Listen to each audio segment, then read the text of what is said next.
Uh, Good morning, good evening, everyone. Welcome to Daily Wisdom from Bhagavad Gita session. Radhe Radhe, everyone. Radhe Radhe, Nitinji, over to you. And Happy New Year, everyone. Happy New Year. Good to have you back in the session, Pallavi ji.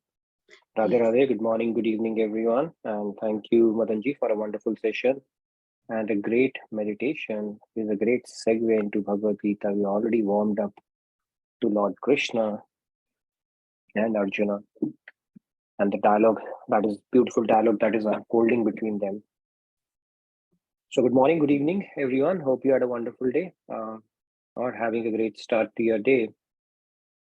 Today we will continue on our discussion. We will talk about who is considered hypocritical. Right? We know about this hypocrisy in material world, but even on the path of spirituality, there are certain pitfalls or certain things which one could be led to because of ignorance or because of improper understanding. Those kind of things can happen, and that's where we need to be watchful on this path so that we don't fall prey to some of these things and put our spiritual journey in jeopardy. So we'll talk about this concept and also the underlying concept behind why we need to perform the tasks in this world or the path of action, and how path of knowledge and path of action, they have a convergence as well that we are discussing. So let's get started. I'm going to pull up my screen to get started with our opening prayers like we always do. Let me share my screen. If you are new, joining the session new, please put it on chat. Our co-host will take note of it and welcome to our session.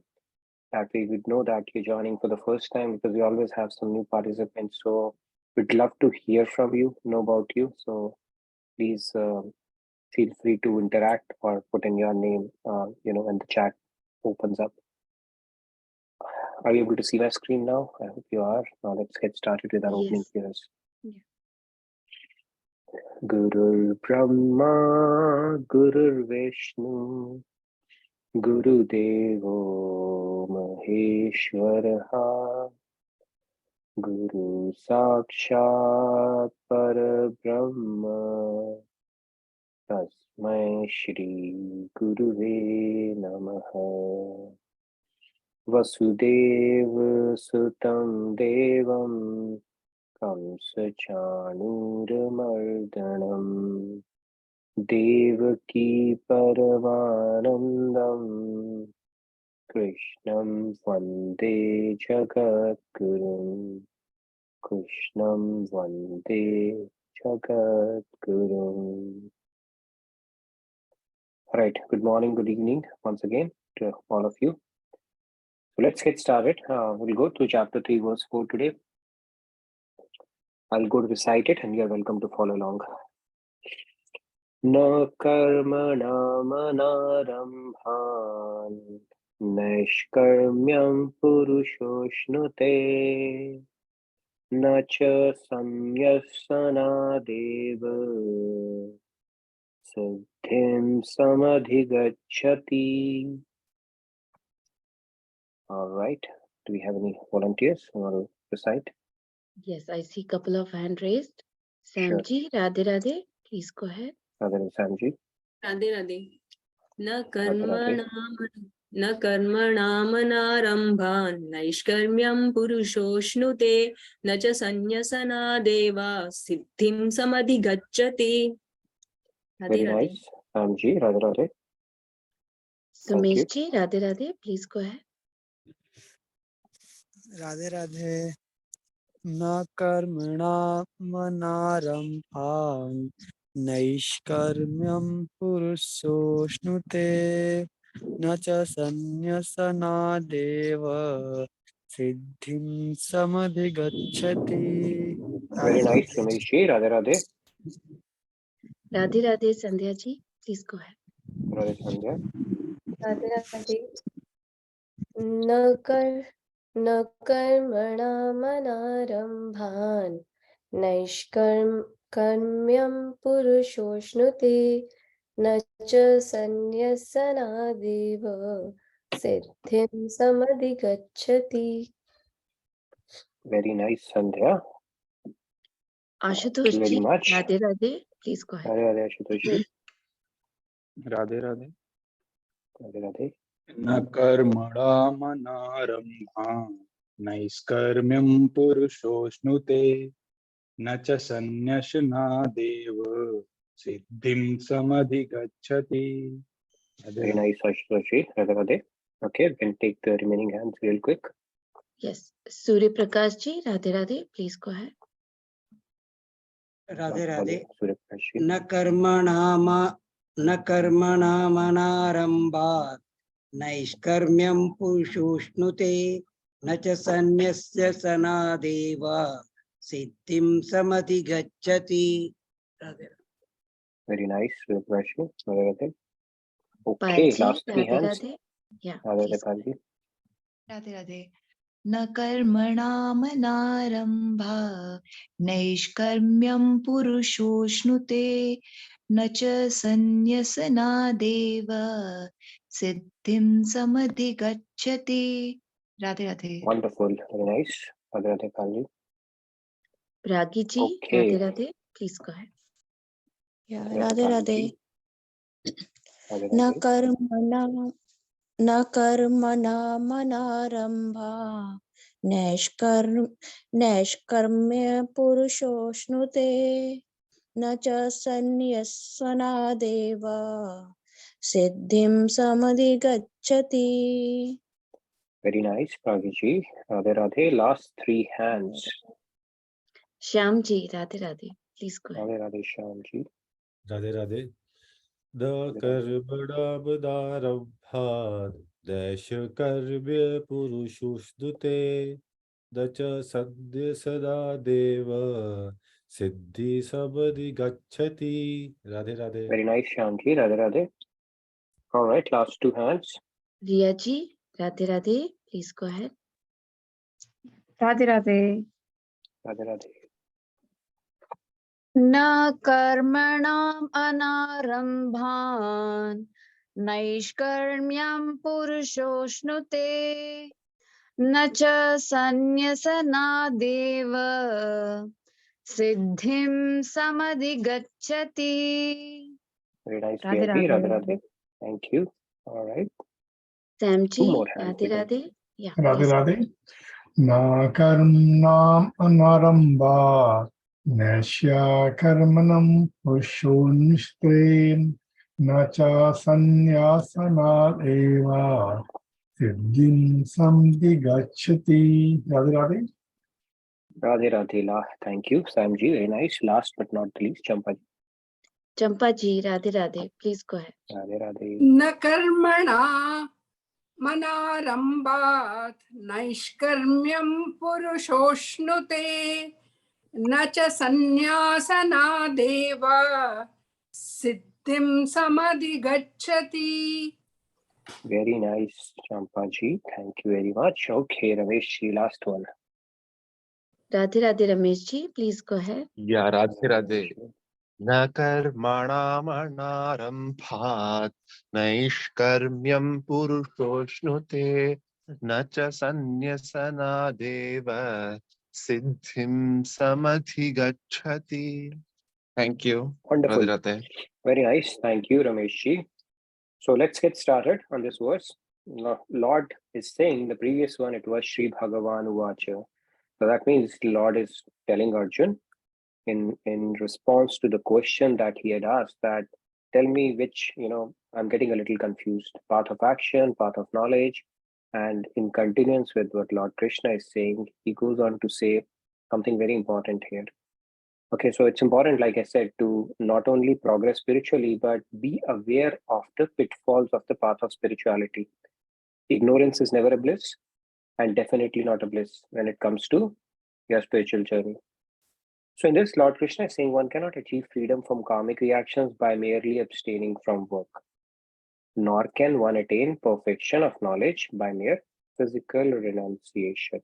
Okay, it may seem like a play of words, web of words, and that's what we are going to talk about today. So today we are going to talk about what on the path of spirituality can lead one to become hypocritical or a hypocrite. Okay, it's a pretty strong word, and but we will be able to put it into context today. So hypocritical basically means where you're showing something and you are something else, and there's a lack of integrity. And one of the definitions of integrity is coherence in thought, speech, and action. If all three are coherent, that means you are carrying integrity there.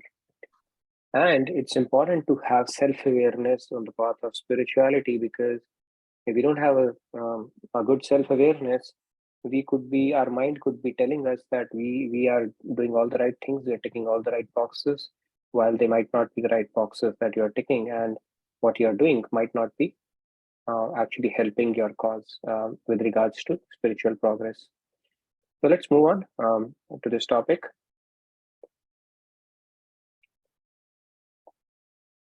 Now, the first line of this verse, it refers to Karam Yoga.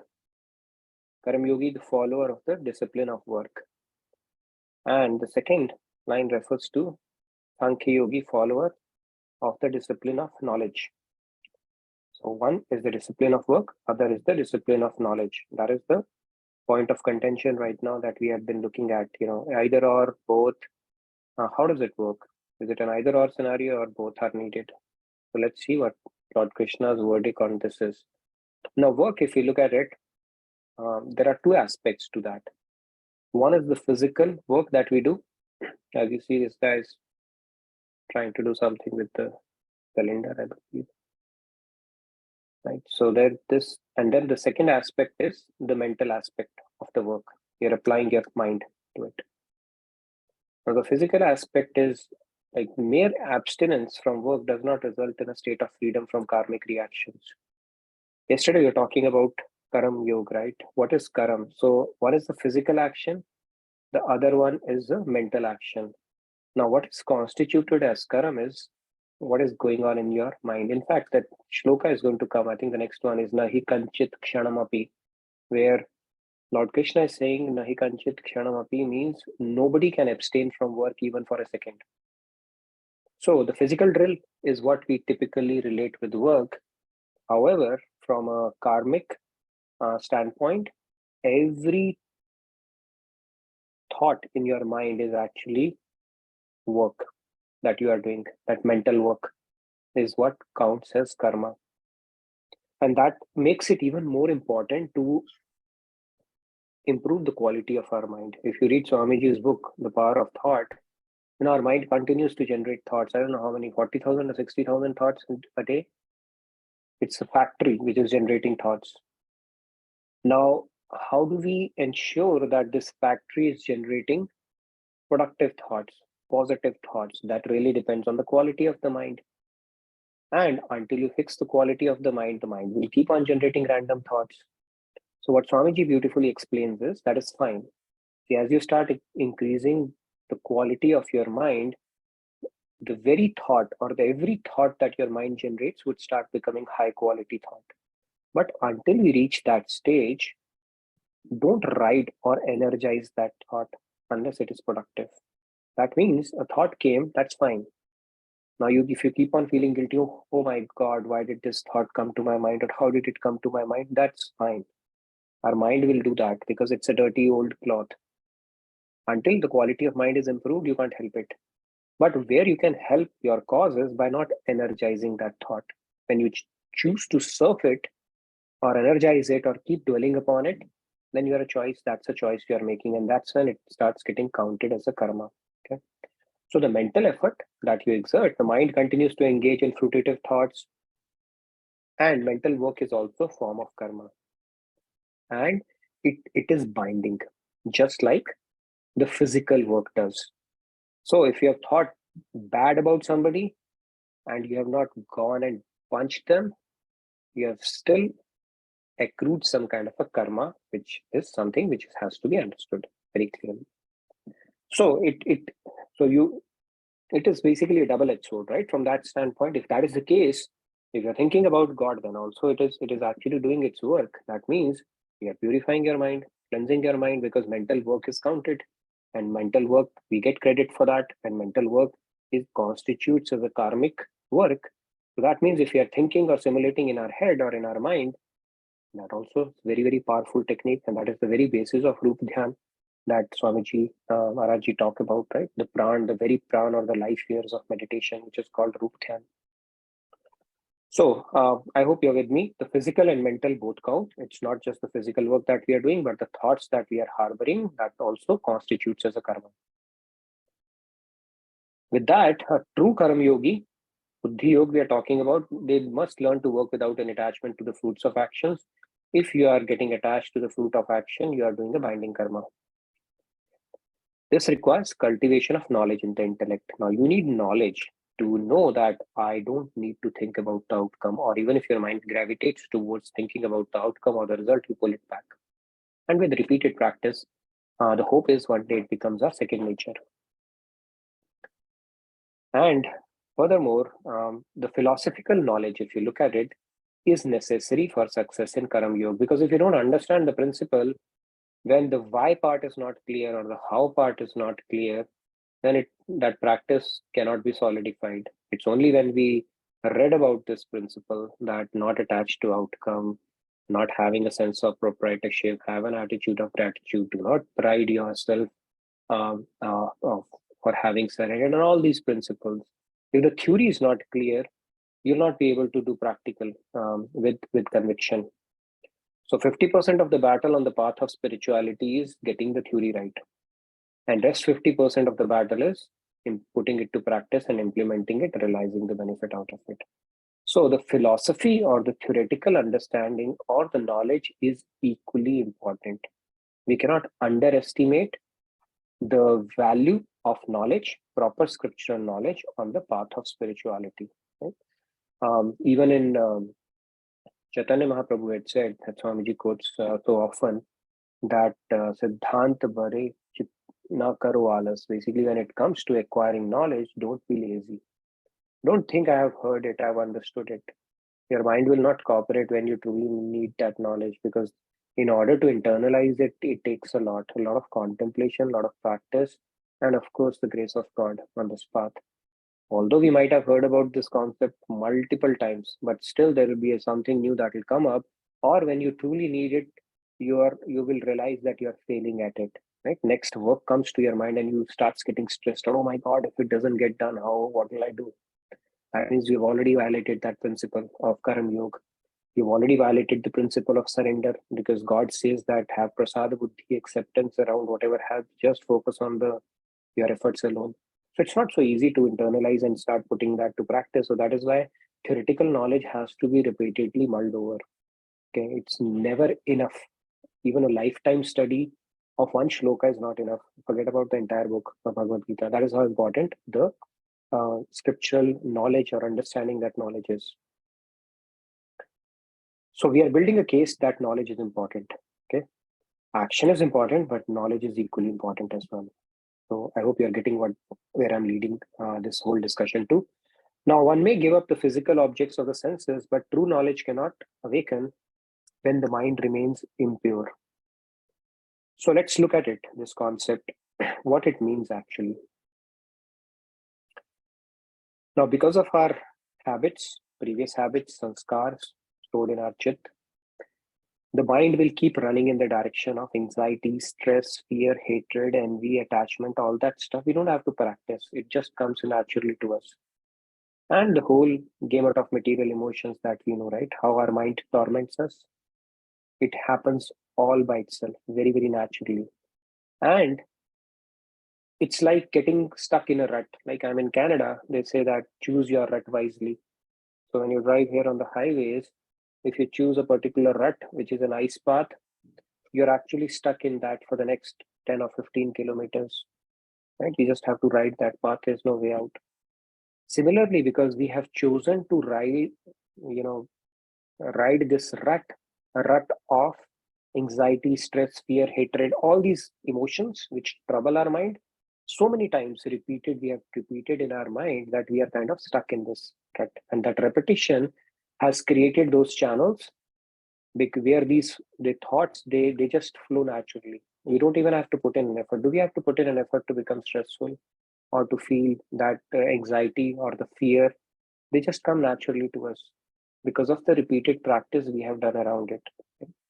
That is how our mind works. Swamiji explains it so beautifully, the neuroplasty aspect of our brain, where when the neurons that fire together, they wire together. So it forms grooves or channels in your mind, and those thoughts start streaming naturally.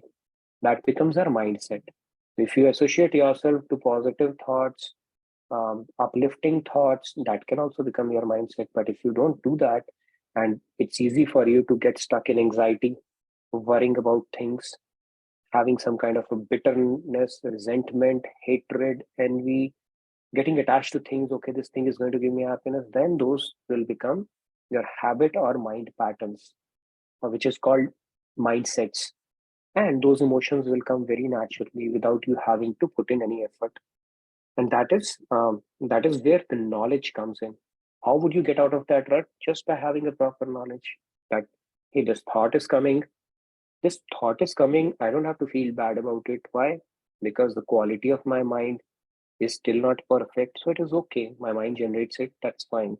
But I will choose not to write it. And when I choose not to write it, then what do? I substitute it with an uplifting thought, reverse chintan, and form certain grooves which take me to another rut, which is a positive rut. Substitution, dilution, Swamiji has given that 3-step process, right? So when the thought comes, don't energize it, because you know you are going to get stuck in it. And that is where knowledge will come. Like people keep on talking about, don't get upset, don't worry, don't take stress. We all like to tell it to each other. There are so many forwards that do the rounds even on WhatsApp. Hey, don't take tension, don't get worried. All that is fine, but how, nobody is able to tell. And that how part is what our scriptural science tells us. Swamiji has given us so many tools. Bhagavad Gita is telling us, just learn to tolerate, write those emotions, don't get associated with that. Introduce a gap between your thought, and you can practice sakshi bhav or witness consciousness when you start getting into this kind of a thought pattern, and stop yourself. You have an ability to stop yourself from thinking something or replacing, substituting it with something more beneficial. So these are all practical tools that Bhagavad Gita is giving us. Swamiji has taken it to another level where he tells us, even breaks it down even more fundamentally. Said you dilute that thought with some other thoughts and substitute it and those kind of things. So you can take, basically avail all the tools that are available around it. Basically, the framework or the foundation is provided by our scriptures around it as to how it can be really detrimental to our spiritual growth if we continue to write those. And realize knowledge, another aspect of it is, see, everything boils down to the quality of our mind. So it's a very simple principle. If you want to become happy, if you want to have knowledge, if you want to have receptivity, if you want to have positivity, it all boils down to the quality of your mind.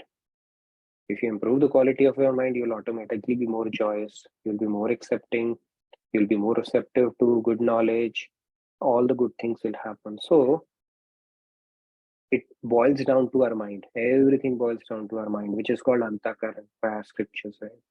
If you improve the quality of your antakaran, these things will automatically come. Your happiness quotient will increase, your positivity will increase, you will radiate good vibes, you will be more receptive to good knowledge. In fact, knowledge will start shining forth within, getting revealed from within itself as you keep on cleaning your antakaran. And in one of our previous sessions, we spoke about it, right? The only agenda of human life is to cleanse our antakaran. When we do that, all the good things, all the virtues, Devic gunas, I think there are 26 of those, they start manifesting in you. So it all boils down to your pure heart or your quality of antakaran. And when you do it consciously, mindfully, with the proper knowledge, then these things start falling in place. And what will happen is, when you have a pure heart, pure thought, it all starts with a thought. The thought is the seed of everything, right? Thought will result in Action, repeated action will result in a habit, and repeated habit would result in defining the personality who you are. So it's all linked. It all starts with a thought. And that basically is why we need to improve the quality of our mind with proper knowledge. And then the action will automatically follow. And that will lead us to set us up for success. And that is the analytical Sankhya Yoga that is explaining, right? In Sankhya Yoga itself, this concept is introduced where we have to purify our mind and intellect, and everything else will start falling in place. Let's move on. Now, the second line, if you look at it, Lord Krishna is talking about, this is where things get interesting. He's talking about the state of knowledge mere cannot be attained by simply renouncing the world and becoming a monk. So if you abstain from physical activities, it will not give you freedom from karmic reactions because mind will continue to think. You might be sitting or meditating in Himalayas, but if your mind is thinking, right, and it is thinking about the world, you have still not reached there. Although if somebody looks at it, a person comes and looks at a monk who's doing meditation, while in his head might be thinking about the world and things like that, he may look renounced from outside, but he's truly not renounced. And that is where abstinence from work is not at all an option. And we'll see why. Now here's a little Johnny, as you see. And he's in a school and he directly wants to go to a college. Will it work? It will not work. It will not work. There is a reason why the world is designed the way it is. If the aim is going to a college, we cannot skip the school. You have to go through the grinds of the school. If you don't do that and you artificially simulate a higher step or get in there, you are setting yourself up for disaster. So let's say little Johnny, has connects and he says the aim of life is to go to college. Okay. And he finds a way to go to college. So somehow he figures out a way to skip the school and go to college. What happens? Let's look at it. What happens? What will happen is he'll not benefit from the college even if he's given next 50 years in college. Why? Because his fundamentals, the foundation is not there. Okay.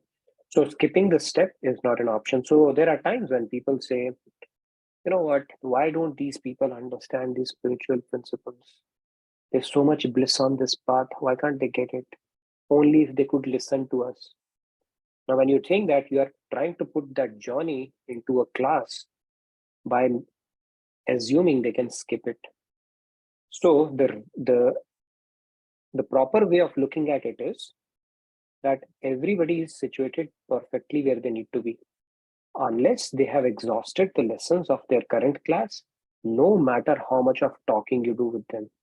Right? This is one of the common traps or pitfalls we all experience, especially when we start getting introduced to spirituality or spiritual principles, where we want to tell the entire world, you know what, it's so beautiful. Why don't you join us as well?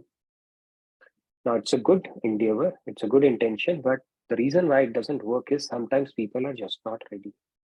So that doesn't mean we stop doing that, but we got to keep that knowledge at the back of our head that it may not work. Why? Because they are just like that little Johnny who cannot be forced into a college unless they have taken their other lessons around it, right? So like the famous Taoist saying, every snowflake is falling just at the perfect place. Right? Swamiji has written so beautifully in the book. Similarly, we all are perfectly situated where we need to be. We will learn at our own pace. And sometimes we do get a push when we come across a saint or get picked up by a saint. That is our huge fortune. But typically it doesn't work so easily. Okay. Now little Johnny will know, and giving up external action without giving up internal attachment is called hypocrite. This is the hypocrisy we're talking about. A lot of people who give up external action, you go to India, there are a lot of places, right? There are sadhus who have renounced life. However, the internal attachments are yet not taken care of. And then what happens, right? You see those weed smoking, ganja smoking people? That's what happens. You have jumped into plan A a plan B without having a plan A, and then all you do is smoke weed for the rest of your life, which is neither here nor there. So it is called hypocrisy. And a lot of people use it as a tool or a weapon to browbeat their family members as well. You know, if you don't listen to me, I will become a Baba and leave and just take sannyas. Doesn't work like that. Okay, it is called hypocrisy because you have to go through the test. It's more of an internal change than an external change at that point. And if let's look at it, you renounce an action like in IT field. If you roll out a code in production, assuming you have done the most perfect coding, you know, and it may bomb in production. Why? Because it was not tested. Similarly, you might be doing Radhe Radhe, Hare Krishna, Hare Ram, sitting calmly in your room, having all the nice vibes, or might have gone to Himalaya for 10 years. But moment you'll come down, and the first provocation you have, what is your mindset, would truly tell you how far you have progressed spiritually. Because now you are being tested by the world. And if you are, that doesn't mean we go on getting tested by the world. Of course, we have to face it. But when you engage in the world, doing your actions along with that, it gives you an opportunity to reflect on yourself as well. And when you have truly transformed from within, it doesn't really matter at that point, right? The true renunciation is actually where you think of this world neither to be a place of happiness nor distress. So you don't run away or turn your back towards the responsibilities of the world and say, okay, this is what I'm going to do, because your internal attachments are still there. So if you are turning your back away from the hardships, the moment you will face hardships in the world of sadhana or seva, you will turn your back from there as well. Okay. So Krishna is saying it's an inner thing. You need to fix your software. It's not an external act. And if you artificially announce it without having let go of the attachment, then you are a hypocrite. It is hypocritical. Okay. So this is a key concept here. The university of the world, it needs to be passed through to learn so many things, enhance patience, tolerance, determination. It is called a university of hard knocks. Anybody who can raise a hand and say, I've had a perfect life without any tests at all? Nobody can. Nobody can, because it is meant to be a university of hard knocks. And we all have our custom course designed by Krishna himself based on what lessons are needed for us. So if some test is repeating for you time and again, it is a sure shot sign that is a test designed for you, tailor-made for you only, because, and you are flunking it time and again, that is why it is repeating. Okay, that is how this university of this world works. Maya is doing its job perfectly, and the day you crack the test itself will go away. Situations will improve, circumstances will improve, neighbor will change, spouse will also become very cooperating. As it's just a matter of passing that particular test. So University of the World. So all these attributes, if we look at it, yes, Sarunji, you had a question. All right, we're going to have a bit of a controversy here now. If we yes, please go ahead. Please go ahead, Arunji. Radhe Radhe. Yeah, Radhe Radhe. Just a simple clarification. Can you hear me? Yes. Yes, we can hear you. So this hypocrite thing is the same as that Falgu Vairagya? That's right. You got it right. I think perfect. Hypocritical is Falgu Vairagya. Although there's a bit of a difference. Falgu Vairagya is like you can give a benefit of doubt to the person that they have not understood it. But in this case, somebody is actually putting on an act, right? But technically both are same. Falgu Vairagya, when you have not truly developed detachment and you have renounced it externally, superficially. That is Falgu Vairagya, very true. So they are closely tied, both these concepts. So if somebody is practicing Falgu Vairagya, that is also hypocrisy, because they have not truly understood what is Vairagya or detachment, right? It's an internal matter, not an artificial external renunciation. Okay. See, like Swamiji or, monks or sannyasis or people who have renounced this world, it's not just a matter of changing their clothes, right? You start wearing saffron. It's not, you can get that saffron clothes from a tailor. Does that change anything? Of course not. It's a matter of an inner renunciation, inner detachment. That is the key. And that is the concept. Lord Krishna is explaining it so beautifully here. So you need to fix the software, not the hardware part of it. Yes. So Falgu Vairagya, I think you got it right. Very true. Now, if you first renounce the world, Sorry, you had a follow-up question? Sorry, I just had one small clarification based on the starting slide also. So we were talking about the giving up of, I mean, if you give up the physical action, it still isn't enough because you will still have mental work going on.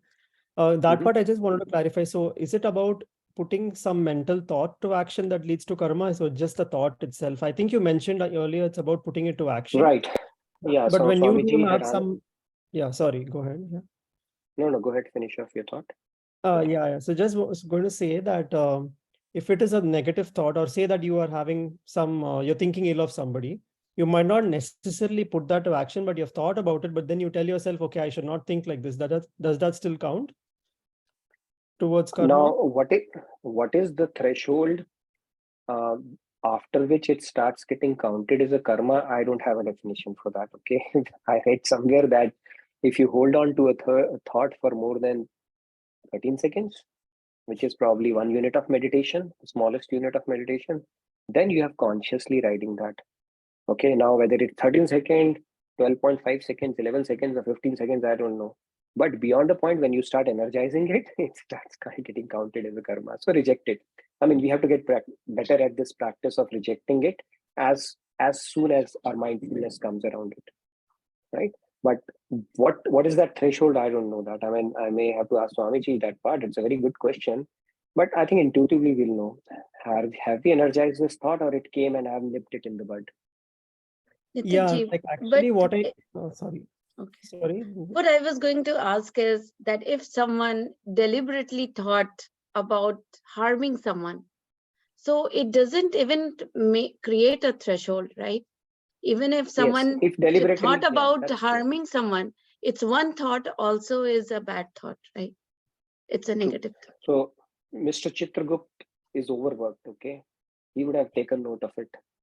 So Chitragupt is a very busy person, and he's seeking out opportunities to maintain your ledger and balance on both sides.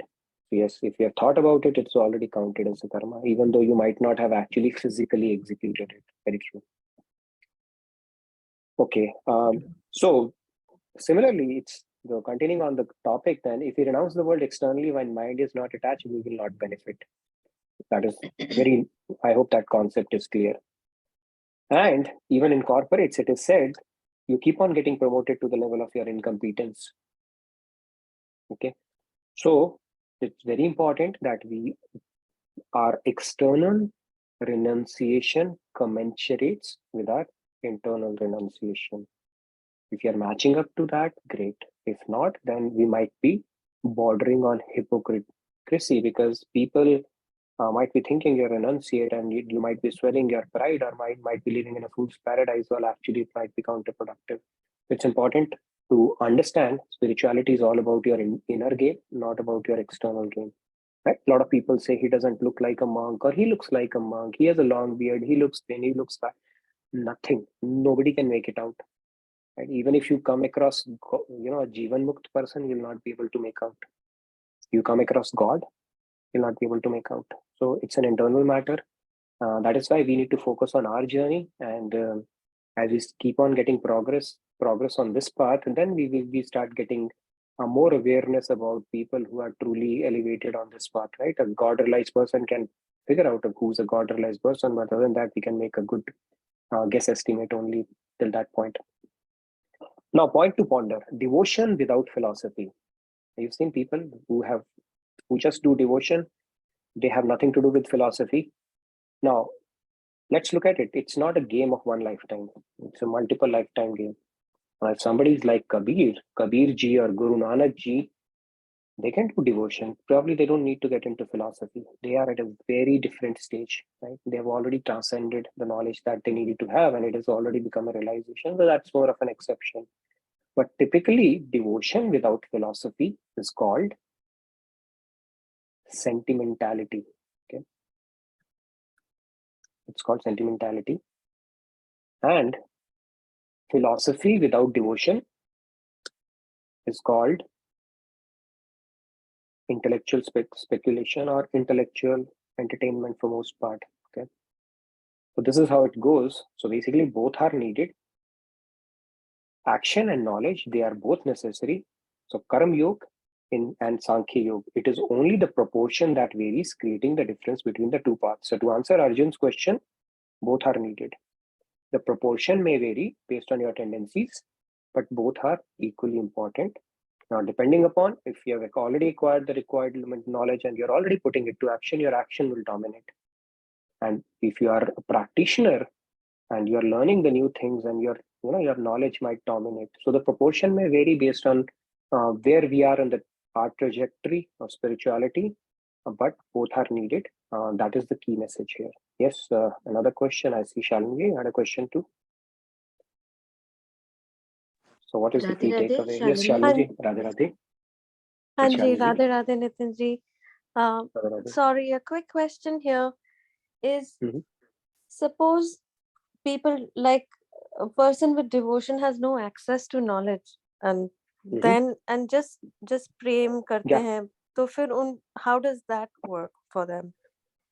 See, it's a very subjective question in the sense how much faith they have acquired, solid faith, so to say. Otherwise, what happens with these people is that they are not able to, their faith could get shaken up, or they might start digging up multiple wells. One person says do this and it will happen, they will do this, and the other person says do this and they'll do that, and third person will say no, by the way, if you worship this god, this will happen, because their knowledge is not proper. So ananyata will not come in, conviction will not be there. They'll do a little bit of this, little bit of that. Second is, if you do it and your theory is not solid, then you may even become an atheist. That can happen too, right? Somebody goes and starts reading chapter 10 and somebody says, you know what, Krishna was a lumpert, he used to chase girls around, how can he be god? And you say, yeah, you've got a point here. And then they'll start thinking on those lines.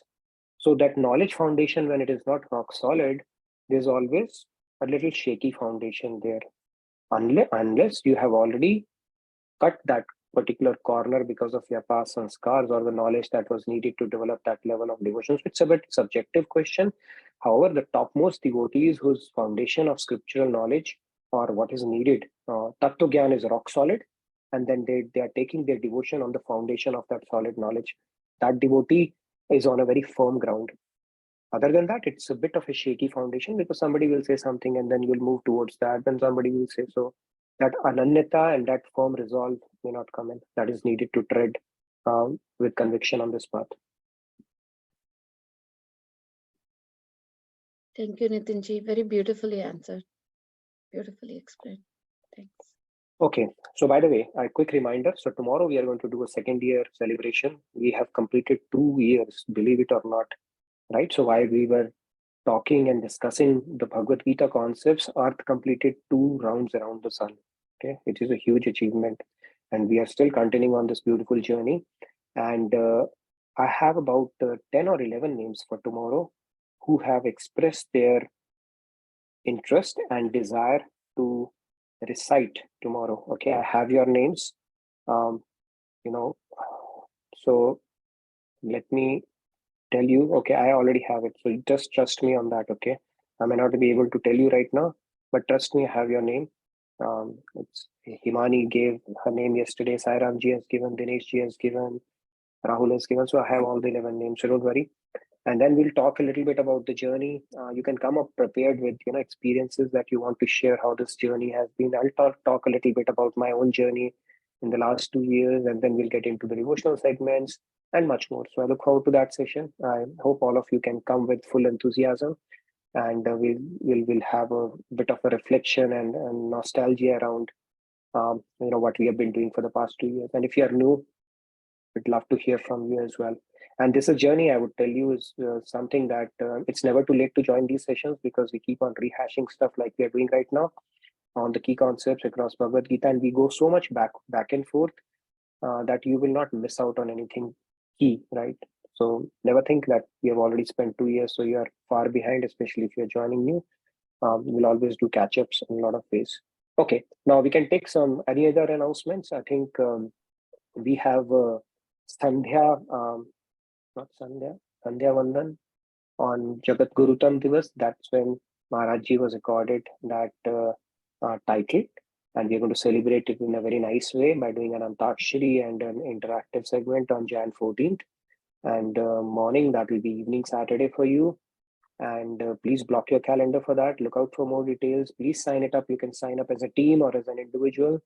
I think we have the link, right, Pallaviji, that we can share where people can sign up as a team or as an individual. Yes, definitely. And Yeah. then I think that will be nice. I would expect all of you to participate. At least 11 of you have your names. So I look forward to seeing you in Antakshari and come up as a team. I think it will be a nice couple of teams or few teams that we can form from this session. That will be really wonderful. That's one. And then we have, I think, people in Gujarat. They have an opportunity to meet Swamiji today, over this weekend. So that's another opportunity. Look forward to seeing more pictures there. Any other announcements, Pallaviji, before we can get back to our discussion and any questions that might be there? Yes, thank you, Nitinji. So first announcement is definitely Jagat Guruttam Divas. I have already posted the link for Antakshari.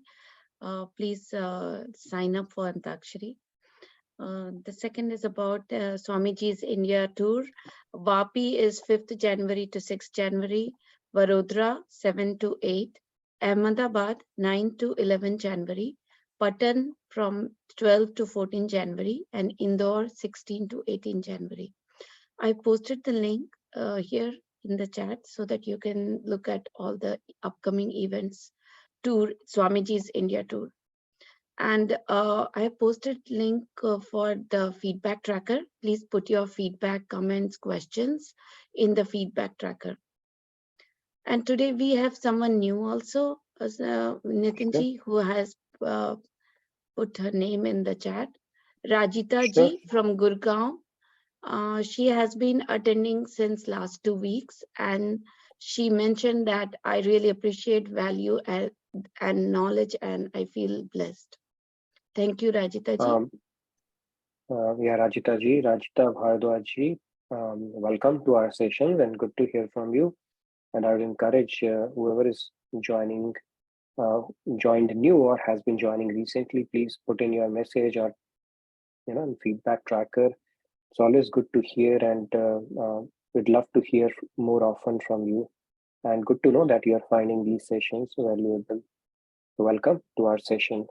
So by the way, the names that I had was Dinesh ji, Swati ji, Manish ji, Sandhya, Aparna ji, Sairam ji, Seema ji, Urvi, Rahul, Ashutosh ji, and Himani. Okay, if I missed your name, that means you have not given me your name. You can put it in the feedback tracker.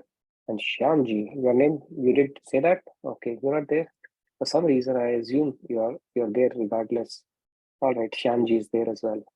So yes, we'll pace it in a way that we go through some of the experience, get nostalgic about it. I'll talk a little bit about why one should, rather I should say why one must read Bhagavad Gita.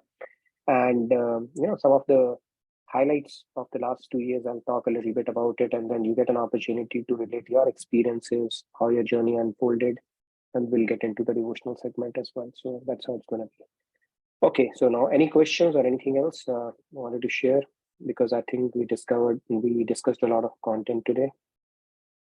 I'm happy to have a quick discussion on anything that you want to talk about. Sapna ji has mentioned that she is also new in the class, and she wants to know she wants to know the timing of the class. Okay, so timing of the class is, where are you joining us from, Sapna ji? If it's in India, it's from India. Yeah, it's 8:30 a.m. your time every day, 8:30 to 9:30, and for US it is 9 p.m. Central to 10 p.m. Central. Goes a little more than 10 p.m. Central for sure. And welcome to the session, Sapna ji, and would love to hear more from you. Please do fill out the feedback tracker, and if you have any questions, that's the forum you can utilize. And any questions that I feel might be helpful for the rest of the participants, I try to bring that to the discussions as well. So Chandru ji has mentioned that she wants to congratulate all of us for completing 2 years. And especially she is being thankful to Nitin ji and Amritvani ji and all the volunteers. Thank you, Chandru ji, and it's an honor and a privilege to have you on these sessions. And we have a wonderful team, as you can see.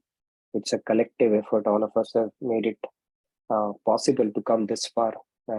And one of our co-hosts has chose this day to get born, by the way, when we are celebrating this. Okay, so we'll announce that tomorrow. Okay, no prizes for guessing who it is. Great. All right.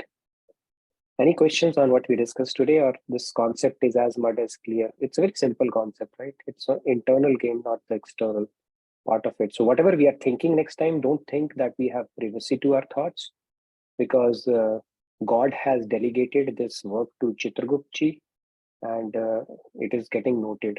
Everything Paramatma, the Shirodakshai Vishnu sitting under, is noting it down, and Chitragupta is maintaining a log of it to give us, once we depart from this world, to tell us, how we did this time around. Like it's said, right? Life is a preparation and death is an examination. So he's a very tough examiner. So every thought that comes to our mind, that responsibility of producing good thoughts lies on us, and responsibility of not energizing negative thoughts also lies on us. And everything is getting noted. There's absolutely no concept of privacy when it comes to God. And everything is a karma. So we got to be careful about it. Now, if you're going to ask me, when we are dreaming, are we incurring karma? Probably not. I don't know. That is a forced dream. But yeah, Sandhya, you had a question? Sandhya ji, Radhe Radhe. Yeah, please go. Yeah, Yes, Sandhya. this is regarding this first row, the sentimentality one. So if someone is like a devotee with pure intentions, but no knowledge of philosophy, then also I think by God's grace, they can gain whatever knowledge might be necessary for. True. God does the yogakshema, right? So if they are approaching it with a lot of sincerity, purity at heart, God takes the responsibility for them. Although Maharaji always said, keep your theory sharpened always.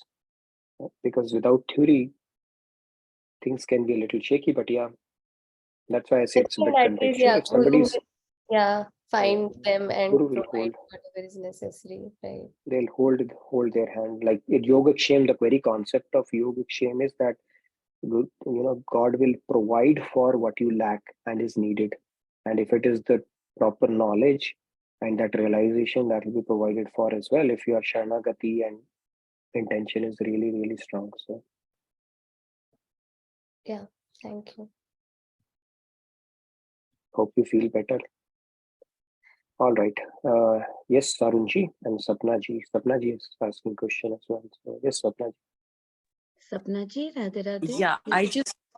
I'm not really asking question. I just want to say that I've been a student of philosophy and I was intellectually pursuing spirituality till I got a very, till this last year where I have, or 2-3 years where I've got into devotion now.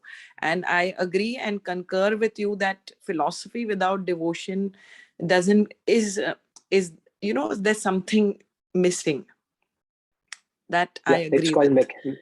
mechanical drill. I'm a philosophy student. Yeah, true. Okay, it's good to know that. So And what do you do, also Sapnaji, I've right just now? come. Sorry? Do you teach philosophy Hello? as well? Hello? No. I've been a lifelong student, and I did a few, continuously pursuing, because I was pursuing even the epistemology between science and religion. I was going into those tracks also, where there is, absolutely very clinical thing towards religion. And I had that thing, why you do, aise hi kyun pray kare, they're not even having the knowledge.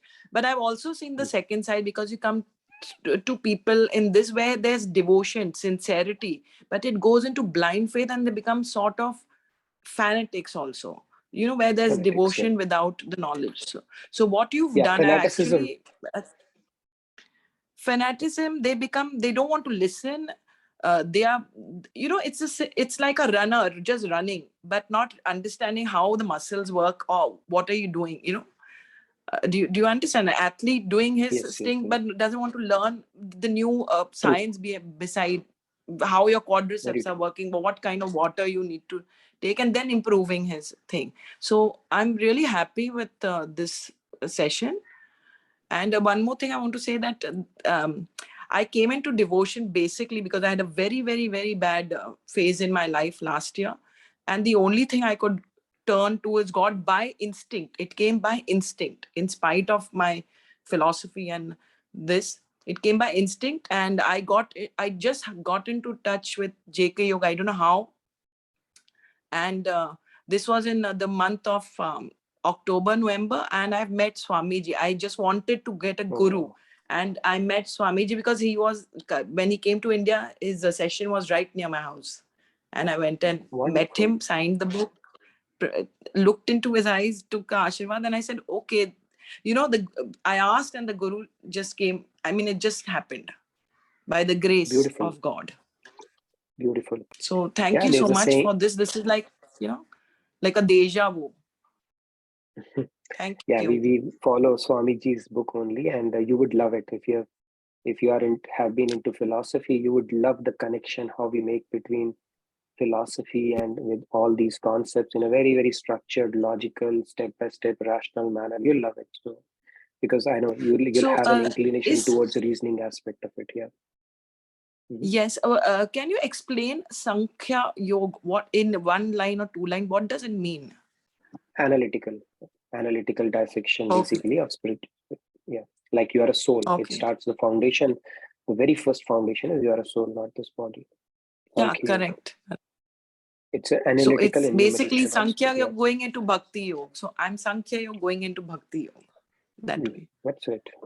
You are at the right place, I would say that, and you should consider yourself extremely fortunate. And there are triggers, like in Bhagavad Gita only, Krishna has said that Chaturvidha bhajante mam yojana paryupasate jigyasu artho arti jnanishcha bharatarshava. 4 type of people approach me. Jigyasu, one who's curious. Artho means one who has gotten some kind of a material reversal, right? Some kind of a setback in life. Arti means one who goes with a wish list. God, I need this, I need that. And the 4th one is a true seeker. So all 4 are welcome. Whatever is the trigger, we should consider ourselves very lucky to be treading this path. And you met Swamiji, and that is the icing on the cake. And your spiritual journey will, I can only tell you that you are at the right place, and it will grow as it grows. And you would love it, and you will realize how fortunate you have been to get exposure to this knowledge. So thank you for sharing that, Sapnaji, and I look forward to hearing more from you. All right, Arunji, you wanted to ask something? Thank you, Sapnaji. Thank you, Sapnaji. Arunji, please go ahead. Radhe Radhe. Yeah, Radhe Radhe. Nitinji, just as a clarification for the previous thing. So the philosophy thing, is this same as the Jnana Yoga, or is it different actually? Philosophy is actually understanding, the contemplation aspect of it. The understanding the Gyan, right? So and then the scriptural or the spiritual principles. So just purely contemplation will not do, and purely action will not do. It has to be a balance of both, is what Krishna is talking about. So this philosophy here you're referring to is the Gyan we always keep talking about, right? Buddhi Yoga, Karam Yoga, yeah, exactly. Gyan only, yeah. Basically the knowledge, the contemplation that we do on scriptural principle. If you keep on contemplating it and you have not tested it by putting it to practice, what's the point, right? So if you have said that, okay, this is how the kheer is made, or this is how the gulab jamun is made, and you keep thinking about it, but if you have not made it and tasted it, then what's the point? Right? Whether it has truly become a gulab jamun or something else. Yeah. Okay. And for intellectual speculation, right? Can you give me an example? Is it the same as the one you were talking about? Or, I mean, even when we talk about intellectual speculation, when you don't have the bhakti or devotion, is it how people misinterpret the Rasa Leelas? Is that what you're referring to? See, yeah, one part of it is that because you have a very myopic view of this thing, right? Now, if somebody who's not gone through the hoops to have a good foundation in bhakti and directly goes to 10th canto and start dissecting with the limited intellect Rasa Leela, oh, what kind of a god is he doing this and that, then it can lead them to becoming an atheist or just losing it all out. Right? If you think about it, it is the same God who has recited the message of Bhagavad Gita as well. So you understand, first grow, let these principles grow. Understand the foundation of bhakti, devotion, selflessness, all the bhavs. So then these principles will start picking in. If you start doing it merely by your intellectual, gymnastics that you start doing, a lot of people say swadhyay, right? They start reading the scriptures on their own, and then that's speculating it and intellectualizing it, armchair intellectuals, what God said that this doesn't make sense, that then it could be a very treacherous path. So you need to basically approach a spiritual master, first of all, to get your doubts cleared, then contemplate upon it and put it to practice, basically. And that is the way to proceed on this path. You see a lot of people, they keep on philosophizing without really putting anything to practice. So Krishna is giving you a caveat around that. It's not going to work out that way. Whatever little you understand, put it to practice. Thank you. Yeah, put it to action. Yes, Samji. Samji, Last thank one you for the for day. waiting. Yeah. Radhe Radhe Nitinji. Radhe Radhe. This is just like a curious question. I'm curious to know. There is this Sadguru, right? There is this Sadguru. Like his, there is yeah, that Jaggi Vasudev. yeah, Sadguru. Yeah. His path, does it include devotion at all? I don't know. Process. See, honestly, I don't know. What I've heard is, what I know is that when I hear him, I find it very mesmerizing what he says, and I call it wow. Wow means web of words, right? But when it comes now, after getting exposure to the scripture knowledge from Maharajji and Swamiji, my thirst is not quenched. I said, okay, that is fine. Whatever is being said, what is the scriptural reference for that? Okay, so that is not provided for, first of all, right? And secondly, it doesn't take, I mean, at least I haven't heard any reference to God or taking it to the devotion path. The definition of devotion, the way it is provided, is all about surrender there, not the deeper concepts. So then once you get used to the knowledge which Swamiji Maharajji says, it's like when you get used to driving a car with high octane, if you put kerosene in it, you don't feel the kick. Okay, so same way I feel when I started on the path of spirituality, I like those concepts. The spiritual concepts are all good. But unless it tells me what I need to do on a day-to-day basis and the deeper concepts, then I said, okay, something is still missing. So I don't know what is the path actually. It's more focused around the Kriya Yoga aspect of it. But then if you really go deeper into the philosophy without bringing God into the mix, without bringing devotion and to God, you cannot really get out of the material world. So I have not explored those teachings in depth, but whatever little I have understood, I've seen that God is missing and scriptures are missing in whatever although what he says is pretty impressive. It's a web of words and you can listen to him for long, right? It's pretty impressive. And it's a good primer for people who are getting introduced to spirituality. I think that's the biggest, his contribution that he has, because a lot of people who don't want to listen about God, okay, keep God aside. Why do you have to bring God into everything? Those people, if you have to get them into the fold of spirituality, they follow Sadhguru, which is a huge contribution, right? So that is really commendable from that standpoint. But without God, without devotion, I find it insipid. And if I am not able to attain God in this life, will Swamiji come back in my next life? There is no, so depends on you, Samji. If you have chosen him, accepted him as a guru, he has no choice but to come back and meet you. It depends on you, not on him. He has no what? Choice but to come back as your guru. Okay, this is how it works. So you are the author of your destiny. You have to ask that question to yourself. So Maharaji used to say they have to come back. Once you form an association, Guru never leaves you. It's not like a journey that they will leave you midway. They will keep holding your hand till you have crossed over the river. So really depends on you. How sincerely, honestly you have accepted him as a guru and you are trying to follow the teachings. And if that connection is built, it's a mental connection, nothing to do with any guru mantra or anything. then he has no choice but to be available or send somebody whose message will be as transparent as that you're used to hearing, and then that association will be formed immediately. Okay. Samji is happy now. Yeah, So are we. let's plan to cross the Birja River in this lifetime. Yeah. Yeah, let's do it this lifetime only, Sanji. I think it's a very risky place otherwise. Yes, Monica ji, quite a few hands now all of a sudden. So let's hear everybody. I think we'll have to pass the devotional segment, maybe 2 minutes each. Sure. Radhe Radhe everyone. Radhe Radhe, Monica ji, please go. Radhe Radhe, Monica ji. So the question on Sadhguru, right? I still listen to Sadhguru, and like how Nitinji said that he's a good primer for someone who's seeking spirituality but doesn't know how to get into this. So one of his lectures, he mentioned that if you're devotional, you don't need me. I'm here for the logical minds to make them understand that your logic is based on your exposure, and something that you're not exposed to, your logic will end there.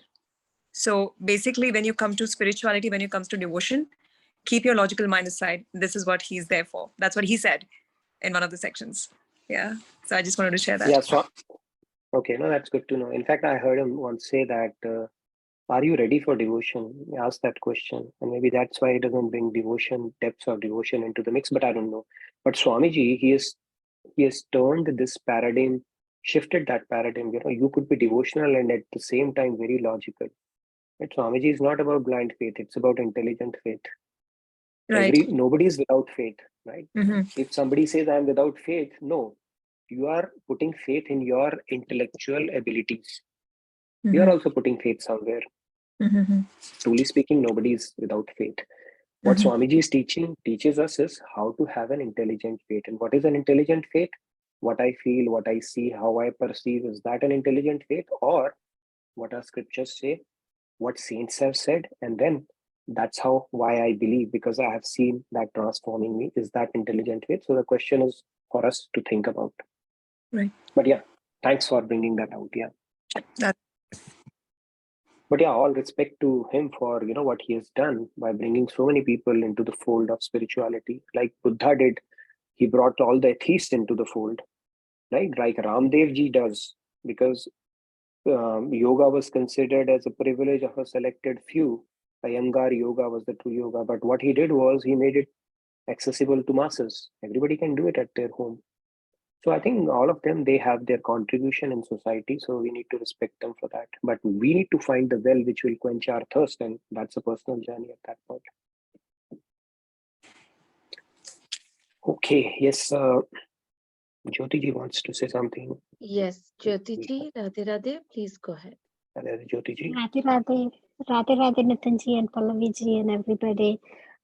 This last slide reminded me of the story of the cobbler and the priest, and the knowledge and the sentiment sentiment is not always bad either, and that's what the cobbler had, and he had full faith in Bhagwanji. And I won't belabor the point. Everybody has heard the story, and if they haven't, somebody can post it on the portal, I'm sure. But sentiment is not always bad, but sentiment in Bhagwanji is what is key. Sentiment should not be on a person or a thing or in the material world. Radhe Radhe. Yeah. Beautiful. Very nice, Jyoti ji. We will post that story of cobbler. Yeah, that's a beautiful story as well. Thank you so much for that. Yes, Chandruji, please go ahead. Always a pleasure to hear from you. Radhe Radhe. Chandruji, please go ahead. Radhe Radhe, Palliviji, Radhe Radhe, Nitinji. Was saying that integrity is doing the right thing even when nobody is watching. Right. Right. So devotion, the first rule comes to your mind is compassion, love for all the people around you.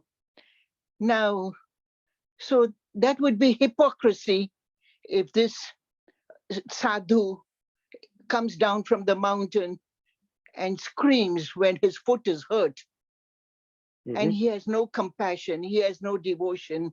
So he's not doing the right thing, the integrity, the first thing. So that would be a hypocrite, right? He's being a fake about. He's not. Yeah, he's not truly renounced from inside and not really conquered that aspect as yet. Right? Correct. Right. There's a beautiful story of Shankaracharya where guy come and says, "Can you make me a disciple?" He said, "You know what? You have anger within you, so you go and do sadhana for an extended period of time and come back." So this guy comes back, and he said the lady who was sweeping there to put all the kuda garbage on him. The moment he put the garbage, he felt angry. He said, "See, that anger is still there. You go back again." Next time he comes, and again he tells this lady, "Put this back to him." And this time, he's not angry, but then something within him, he feels a twitch inside him, a rush.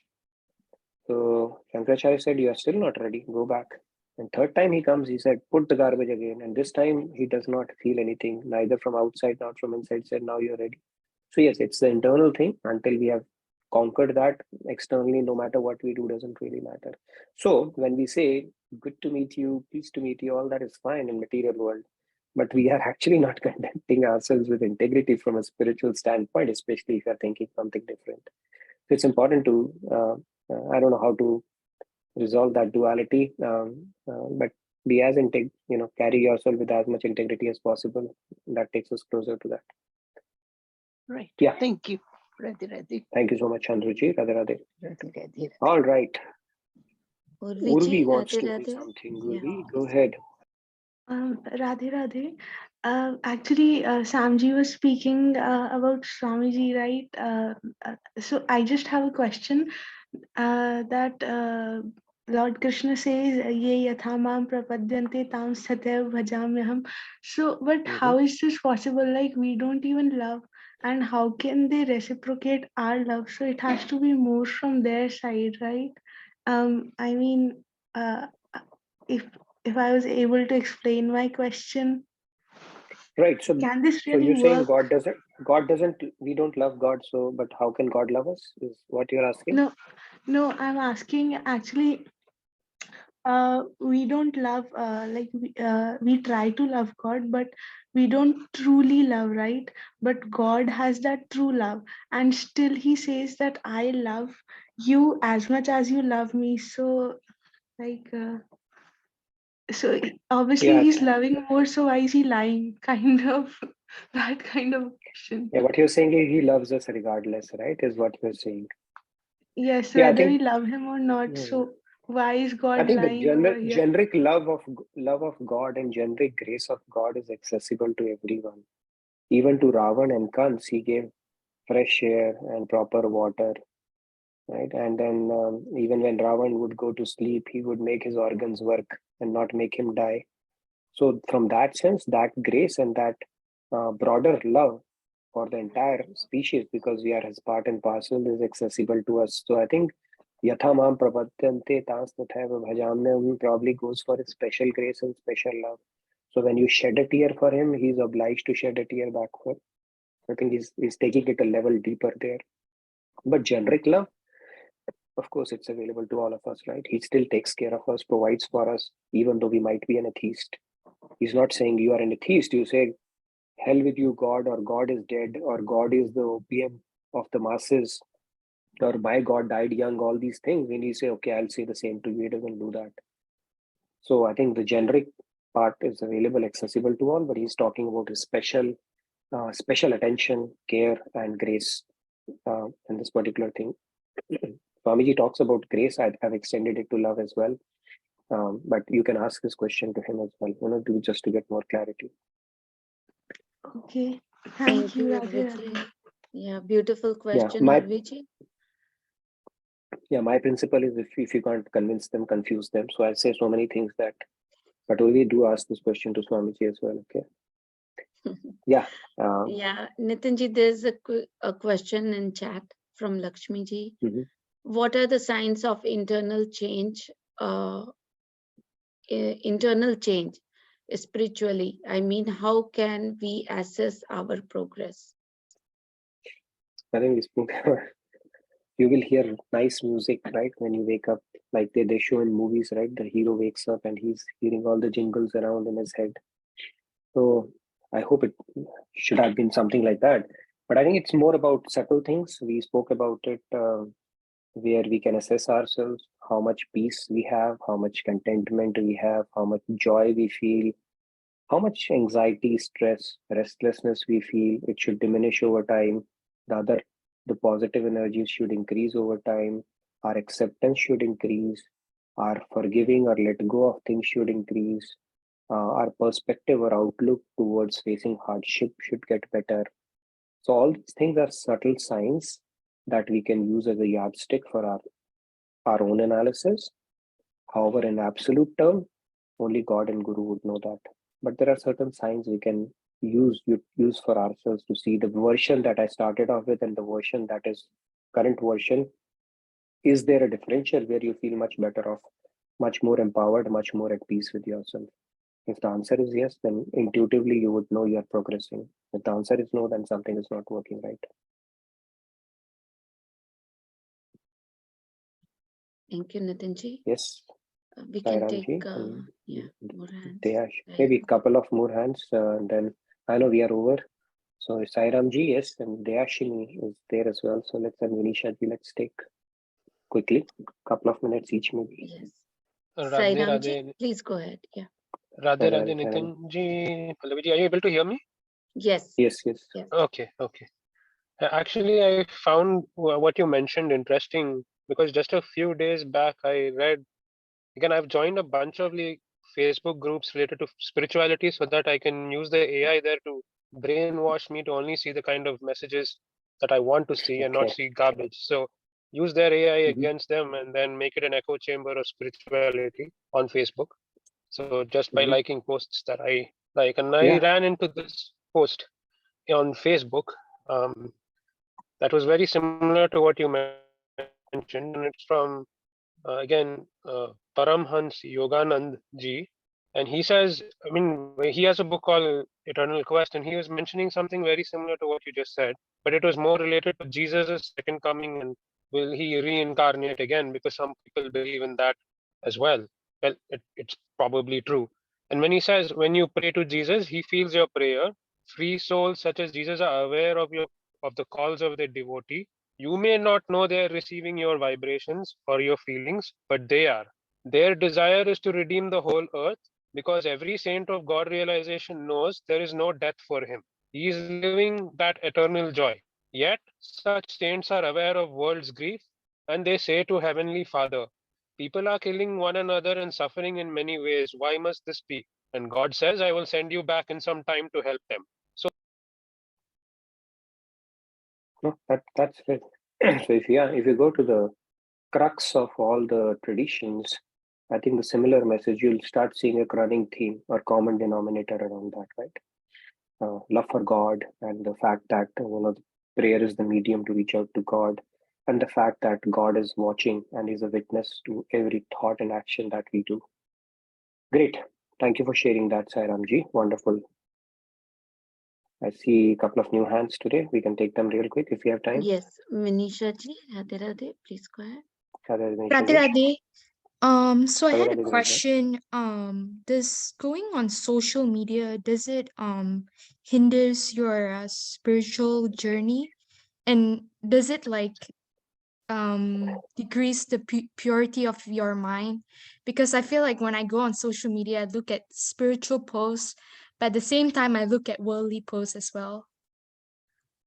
Yeah, I hear you. Vinisha, are you a student or what are you doing? Yeah, I'm actually a college student. I'm a student athlete, so yeah, Okay, wonderful. I'm very addicted to Yes. social media. Yeah. I can understand that. Yeah.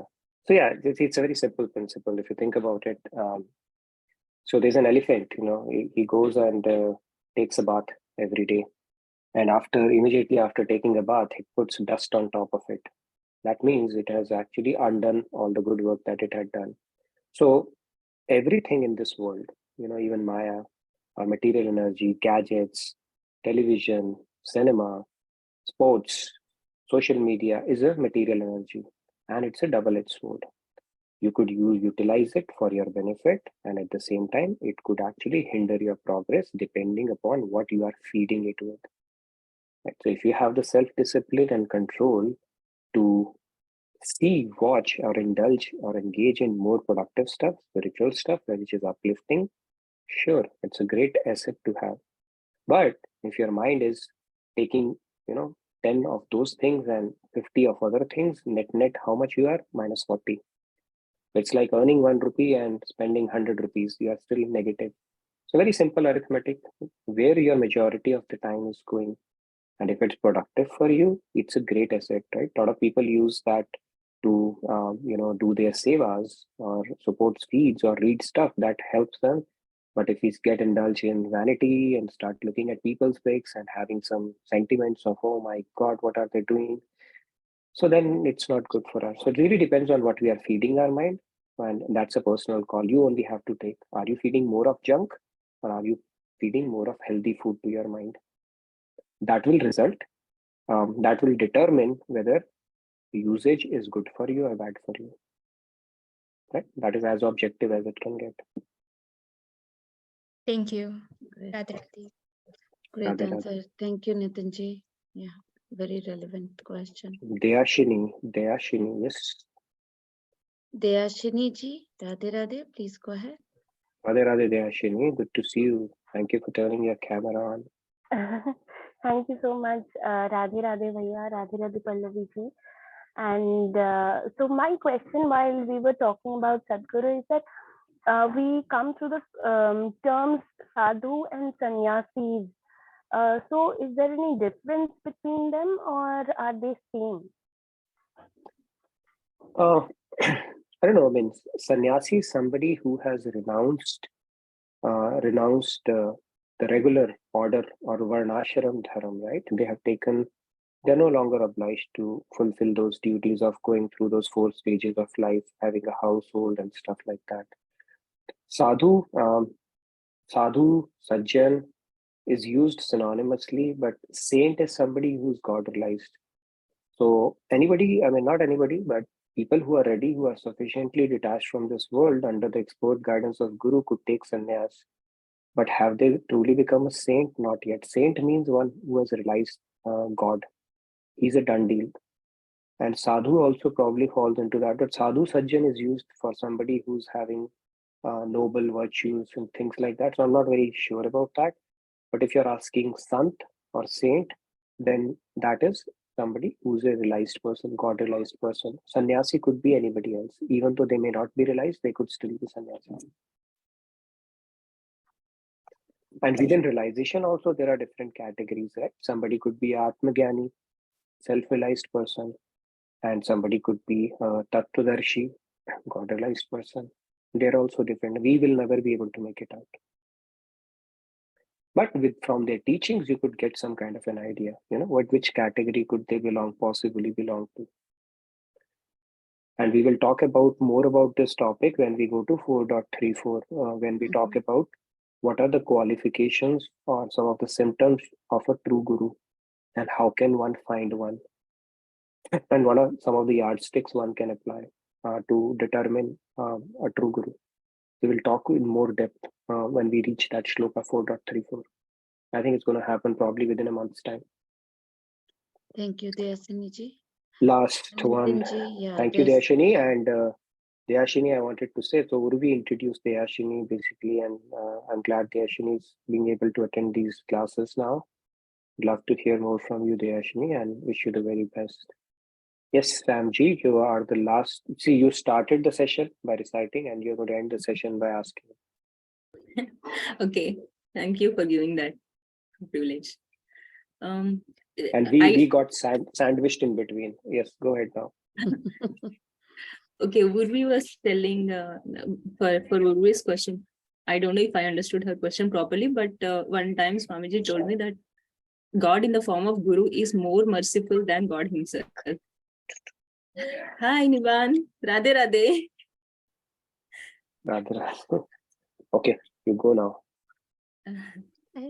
Yeah, God in the form of, yes, very true, because God will not reveal himself in front of you, right?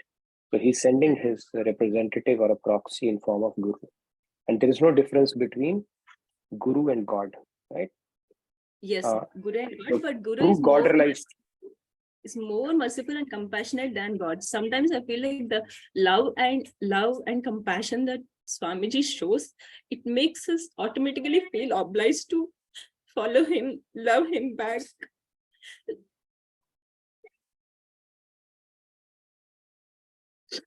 Even though unqualified, it shows unlimited. Yes, Sanji, I understand your emotions around that. That is the role of a guru. Basically, he keeps holding our hand and keeps what you call lifting us up whenever we fall down.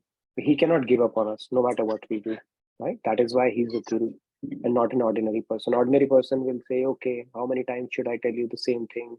Enough of this, enough. But Guru's job is no matter how many times we fall, he'll still pick us up and take us from where we are. He left us off. And he does not let go of our hand until we complete our journey. Right? And we as we understand the kripas of God, Guru, it starts becoming overwhelming. So yes, and that's a great realization. I can understand what you're trying to say. Let's make the most of it. If we have a proper guru in our life, not everybody gets that privilege. So let's make the most of it, and it'll extremely please him, especially if we tread on the path and go by the teachings that he preaches, right? And work so hard for us. That's the least we can do. Yeah. Wonderful. Since beginning. All right. Since beginning, that's the feeling I have. Like, even though, what did I do that Swamiji is showing this much love and compassion, and he is only making me connected to him. So I'm obviously feeling obliged. Good. To love him. This feeling of gratitude invites more grace, which is a good feeling sentiment to have. Wonderful. I know we had a very wonderful session, extended session. I think tomorrow it will be a little extended as well because we have our celebrations. We'll see how much we can cover tomorrow. But thank you, everybody. We'll resume our devotional segments fairly soon. And thank you, everybody. I look forward to seeing you tomorrow. Have a wonderful day and a great rest of your evening. And come prepared. I have 11, 12 names now.